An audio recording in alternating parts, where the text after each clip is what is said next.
ഇനി ഉയരുന്ന മന്ത്രം ശരണം വിളികൾ. പാദങ്ങൾ നീളുന്നത് അയ്യപ്പന്റെ സന്നിധിയിലേക്ക്. ഇവിടെ ഭഗവാനും ഭക്തനും ഒന്നാകുന്നു.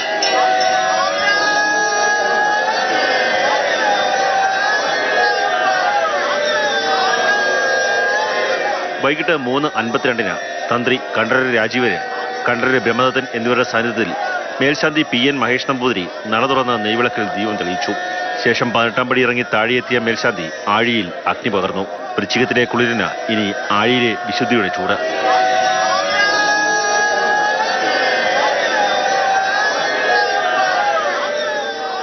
നിയുക്ത ശബരിമല മേൽശാന്തി S. അരുൺകുമാർ നമ്പൂതിരിയും മാളികപ്പുറ മേൽശാന്തി വാസുദേവൻ നമ്പൂതിരിയുമാണ് ആദ്യം 18-ാം പടി ചവിട്ടിയത്.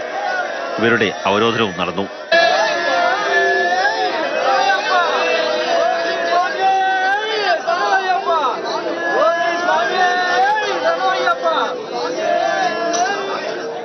എല്ലാ ഒരുക്കങ്ങളും പൂർത്തീകരിച്ച് തീർത്ഥാടകർ വളരെ സമൃദ്ധിയോടെയാണെന്ന് നട തുറന്നപ്പോൾ തന്നെ ദർശനം ഉറപ്പാക്കി ഇപ്പോൾ പോയിക്കൊണ്ടിരിക്കുന്നത്.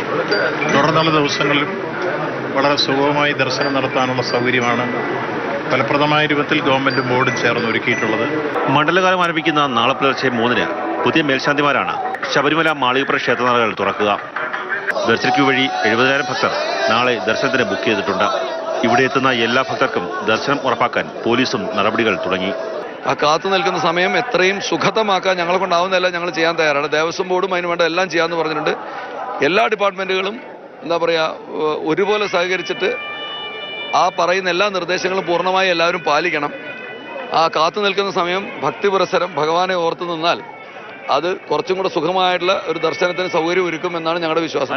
പുലർച്ചെ 3 മുതൽ ഉച്ചയ്ക്ക് 1 വരെയും വൈകിട്ട് 3 മുതൽ രാത്രി 11 വരെയുമാണ് ഭക്തർക്ക് ദർശനം സാധ്യമാകുക. ക്യാമറമാൻ അജിത്തിനൊപ്പം കണ്ണൻ നായർ, മാതൃഭൂമി ന്യൂസ്, സന്നിധാനം.